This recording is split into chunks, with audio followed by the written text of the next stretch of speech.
quiero hacer un reconocimiento a la diputada Cuevas por su extraordinario papel, desempeño como presidenta de la Unión Interparlamentaria.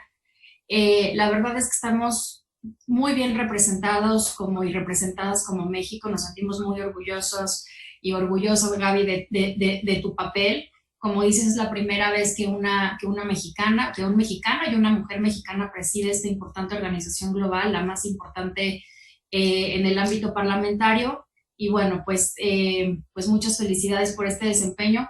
Y decir que, bueno, pues todos hemos sido testigos de lo difícil que ha sido mantener el trabajo del Congreso mexicano durante la pandemia. Y esto México no es la excepción, es un reto al que todos los parlamentos del mundo se han enfrentado y también las organizaciones internacionales como la UIP. Entonces, fue todo un reto organizar estas dos cumbres de presidentas y de presidentes de parlamentos en medio de la pandemia. Creo que pues Gaby dirigió muy bien este trabajo y yo pues muy contenta de haber participado en el comité preparatorio, como ya lo mencionó Gaby, representando a la región de América Latina y el Caribe. Bueno, yo quiero hablar de la participación de México en estos dos eventos. El día de hoy, en la cumbre de presidentas de Parlamento, participó la senadora Mónica Fernández, que no pudo acompañarnos en esta conferencia de prensa, pero sí quisiera destacar su participación en el primer panel sobre cómo manejar las emergencias.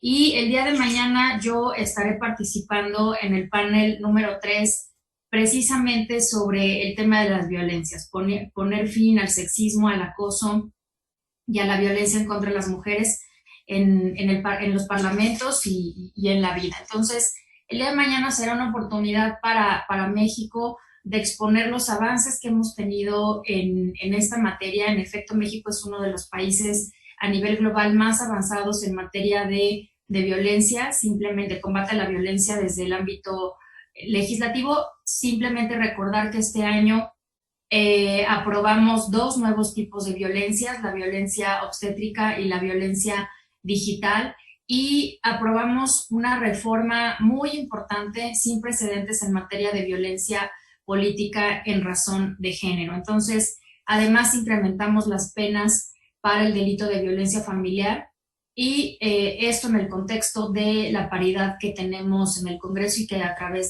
gracias a la reforma en materia de paridad total esto ya será posible a lo largo y ancho del sector público. Me parece que nos pone en una muy buena posición como país de poder hablar de este tema, de ponernos como ejemplo en el mundo.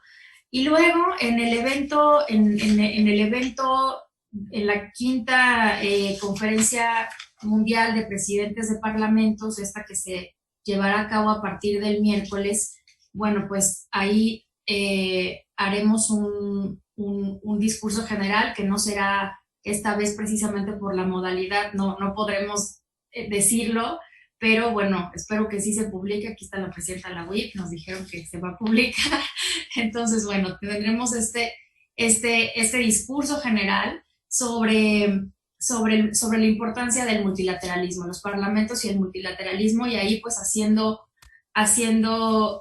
gala pues del compromiso histórico que ha tenido México a favor del multilateralismo. Nuevamente haremos ese posicionamiento, hablando de la importancia de reforzar hoy más que nunca los foros multilaterales para la cooperación y para encontrar soluciones globales a los problemas globales. Creo que es importante en esta conferencia de presidentes de parlamentos resaltar la integralidad de los temas. Tenemos pues meses, prácticamente desde marzo de este año, desde febrero en alguna región del mundo, bueno, desde enero en Asia y luego Europa y luego América Latina y el Caribe, pues desde enero de este año hablando del COVID, y eso, digamos, nos ha vuelto, por razones obvias y justas, pues hasta cierto punto monotemáticos. Es el COVID, es la emergencia sanitaria, es la emergencia económica, la crisis económica derivada de la pandemia. Sin embargo, no podemos olvidar que la pandemia se va a acabar tarde o temprano. De eso estoy segura.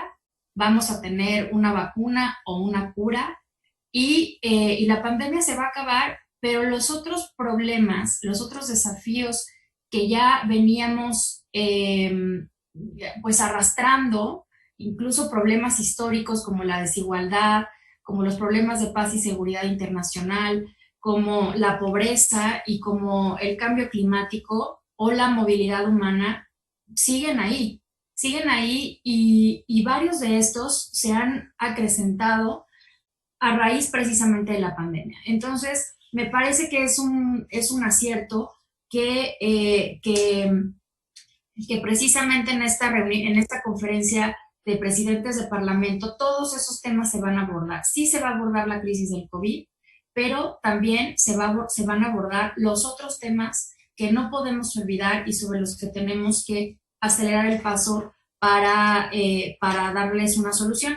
Y particularmente yo voy a participar con un mensaje, con una presentación introductoria en el panel de movilidad humana. Prácticamente lo que vamos a hacer es una reflexión sobre el estado de la implementación del Pacto Global para una Migración Segura, Ordenada y Regular que se aprobó por las Naciones Unidas en el 2018 y que, como todos sabemos, pues México fue, por supuesto, promotor, no solo promotor, sino negociador del pacto, pero además pues nosotros somos uno de los países que, pues que más sabemos de migración, ¿no? Porque es un fenómeno que hemos vivido desde hace muchísimos años y que tenemos entonces pues una opinión importante. Entonces, son los dos temas en los que de manera particular yo estaré, bueno, tres: multilateralismo, violencia en contra de las mujeres y movilidad humana, migración, en los que estaré participando.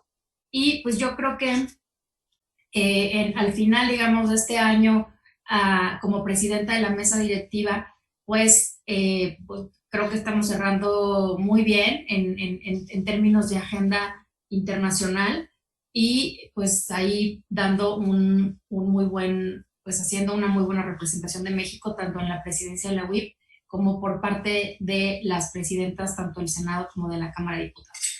Creo que va a ser muy importante a partir de septiembre citar a reuniones de trabajo, ya sea en comisiones principalmente. Yo creo que ahí es donde tiene que llevarse a cabo este trabajo, a los funcionarios del gobierno que estarán encargados de esta parte. Sí creo que tenemos que asegurarnos de tener toda la información, de que una vez que haya vacuna, y entiendo que el gobierno va muy avanzado en este tema, la Secretaría de Relaciones Exteriores ha estado ya haciendo acuerdos con AstraZeneca, lo anunciaron hace unos días, para asegurarnos que en cuanto haya una vacuna, México pueda contar con, pues con esta vacuna a la brevedad posible. Entonces, sin embargo, me parece importante que esta información se dé en el marco de reuniones de trabajo, en comisiones o incluso en el Pleno durante el siguiente periodo ordinario de sesiones. Lo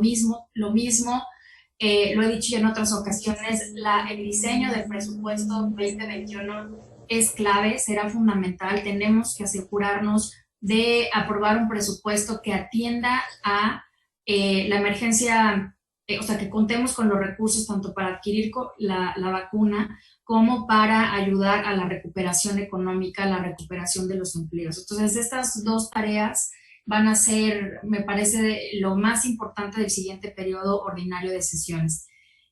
Sobre el tema del regreso a clases, pues lo mismo, Margarita, estamos a punto ya de iniciar el periodo ordinario de sesiones y creo que es importante que pues el Ejecutivo Federal rinda algún informe sobre la forma en la que se va a garantizar el acceso a la educación de todos los niños y niñas jóvenes durante lo que siga, durante lo que dure la pandemia. Entonces, son de los temas que estaremos muy seguramente preguntándole al gobierno durante las siguientes semanas. Sin duda, las medidas de distanciamiento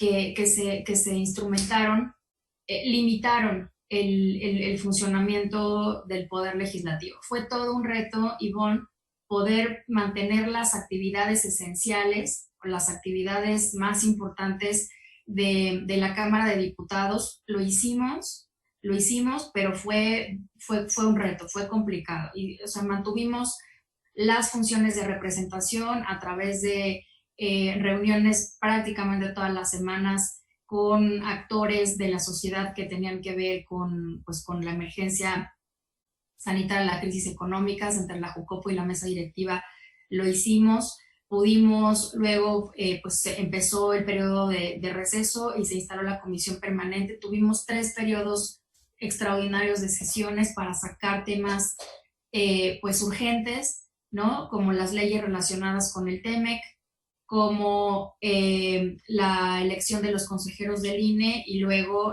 el último periodo, pues la reforma para posibilitar la compra de medicinas a través de organismos internacionales y también el paquete de reformas secundarias en materia de paridad total. Entonces, sin duda fue un reto y por eso es que yo he estado insistiendo y parece que hay ya por fin una disposición de los grupos parlamentarios de hacer las modificaciones necesarias al reglamento y a la ley orgánica para poder habilitar las sesiones a distancia. Porque durante el periodo ordinario el Poder Legislativo no puede estar limitado en sus funciones.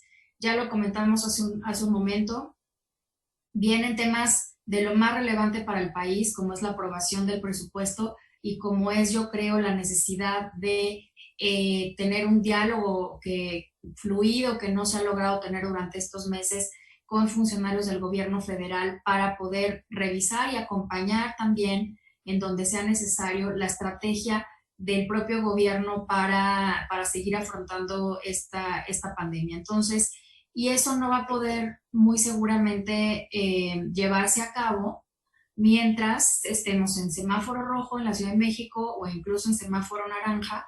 Somos una cámara muy grande, por lo tanto sí es necesario que a la brevedad, yo espero que esto suceda a más tardar en la primera semana del periodo ordinario, que podamos aprobar estas reformas legales.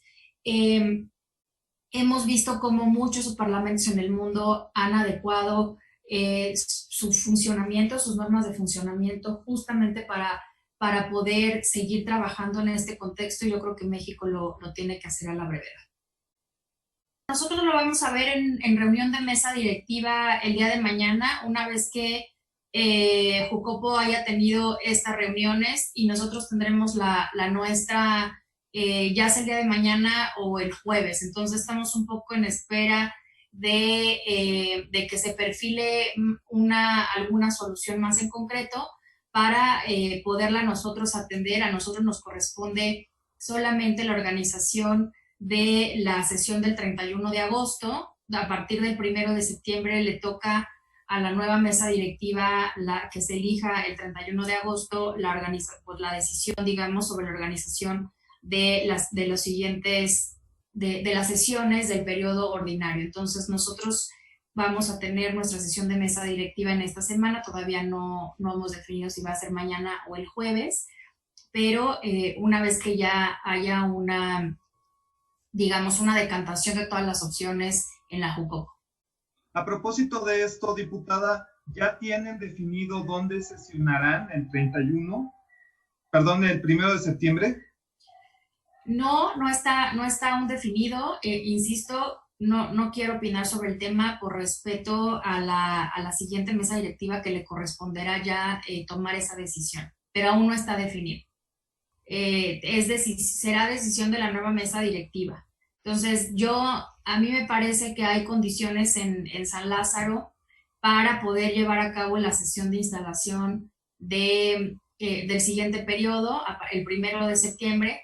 Tendría que ser evidentemente un acuerdo de los grupos parlamentarios, tanto de la Cámara como del Senado, de que asistan solamente la mitad más uno de cada uno de los grupos, a efecto de que los 628 sería imposible mantener las medidas de sana distancia, pero sí con un quórum reducido podríamos mantener la sana distancia en el Pleno de San Lázaro, que es un espacio afortunadamente bastante grande, y yo creo que tendríamos las condiciones para que pudiera ser ahí mismo la sesión. Pero esa es una opinión personal, insisto y resalto que es una decisión que le corresponderá a la siguiente mesa directiva tomar.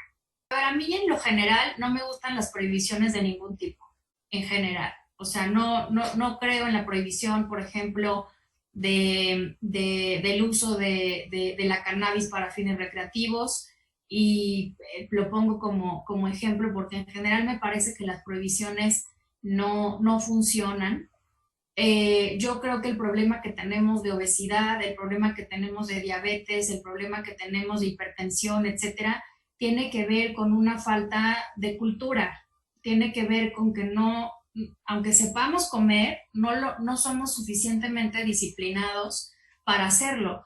Y eso se lo estamos transmitiendo a los niños. El hecho de que no se le puedan vender un gansito a un niño de 14 años, bueno, ya no es niño, un adolescente de 14 años, pues no va a impedir que su mamá o su papá se los compren en el supermercado, ¿no? Igual que una Coca-Cola, igual que lo que tú quieras, ¿no? O sea, igual que una pizza, igual que un hot dog, igual que una hamburguesa, igual que muchos de los alimentos que son altos en contenido calórico y que pues al final del día pues la gente los va a seguir consumiendo. Entonces, yo creo que el reto que tenemos real es pues el de cambiar la cultura alimenticia de nuestro país para, pues muy fácil, en lugar de tomarte una Coca-Cola, hacerte un agua de limón con poca azúcar, ¿no? O sea, en lugar de comer una sopa Maruchan, pues hacerte una sopa de verduras. En lugar de comerte una hamburguesa y un hot dog, pues nada más comerte la carne sin el pan, sin una cantidad de quesos, porque no solamente son los refrescos y son los panecitos, ¿no? O sea, tenemos, o sea, tacos, gorditas de chicharrón, sopes, o sea, muchas cosas que están pues fritas con aceite, en fin. Entonces, yo en lo general te diría que no estoy de acuerdo en las prohibiciones de ningún tipo. No tiene nada que ver con presiones de la industria mi posición personal, sino más bien creo que no son del todo eficaces ese tipo de medidas para lograr cambiar lo que queremos, que es tener una población sin obesidad y sobre todo en los niños, sobre todo en los niños. A ver, yo me di cuenta de esto el año pasado, el primer año de la legislatura, cuando estuvimos revisando el tema de las estancias infantiles. Uno de los argumentos por los cuales defendíamos las estancias infantiles es porque precisamente ahí estaban certificadas las estancias infantiles por el DIF, por ejemplo, y por la Secretaría de Salud, en la elaboración de menús saludables para los niños. Y cuando se cambió el esquema a la entrega directa del apoyo económico a las mamás y ya no se le daba las estancias infantiles, muchas de ellas siguieron prestando este servicio, pero ya no podían, por ejemplo, pagar a la cocinera, y entonces empezaron a pedirle a las mamás que les mandaran el llamado lunch a los niños. Y lo que muchas mamás enviaban a los niños chiquitos, porque en las estancias infantiles recordarán que había niños desde bebés hasta 3 años, 5 años, pues era, pues en lugar de frutas, unas papas, unas galletas, en lugar de agua de frutas, pues un Boing o un Fruitsy o así, ¿no? Entonces, lunch con alto contenido calórico. Entonces, eso depende mucho más de los padres y de educar y de lo que se come en casa, que, insisto, una prohibición así a rajatabla. Por el tema de los acuerdos, a ver, yo soy una creyente en la diplomacia parlamentaria porque este tipo de encuentros nos permiten conocer cómo se están llevando a cabo o cómo se están manejando los diferentes problemas que ya comentamos que hoy día son compartidos. O sea, la gran mayoría de los países hoy día tenemos los mismos problemas y nos permite conocer mejores prácticas que podríamos pues adaptar a las necesidades de nuestro país, ¿no? En el caso de México, desde hace mucho tiempo hemos dejado de ser solamente un país que que recibe lecciones de otros, sino que nosotros mismos como parlamento y como país también en políticas públicas aportamos al mundo soluciones, ¿no? Como lo comentábamos hace un momento en el tema de paridad, en el tema de violencias en contra de las mujeres, al menos en el ámbito legislativo. En su momento, por ejemplo, el Sistema Nacional de Transparencia también fue una referencia internacional en la materia de avanzada, en fin. Entonces, así como México tiene ahora cosas que compartirle al mundo en términos de legislación, también hay otros países de los cuales aprendemos, ¿no?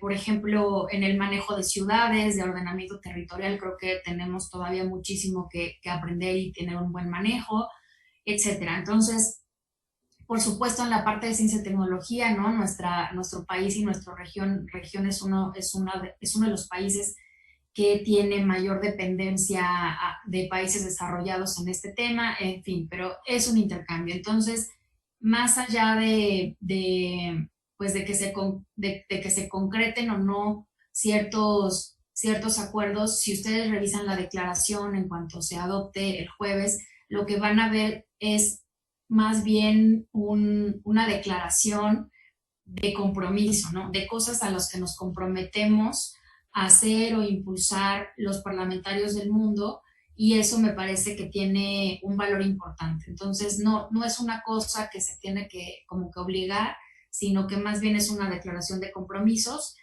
Y por otro lado, el valor en sí mismo que tiene el diálogo entre parlamentos del mundo. Se puede hacer un exhorto porque pues el derecho a la salud ya está establecido en la Constitución. O sea, más arriba de eso no se puede, pero lo que sí se puede hacer es, como decía yo hace un rato, este seguimiento sobre cómo el gobierno va a priorizar la entrega de las vacunas, estar muy al pendiente de cómo lo hagan y eventualmente pues hacer algún tipo de exhorto o llamar a una reunión de trabajo a los funcionarios para tener la información y estar al pendiente de cómo lo están realizando.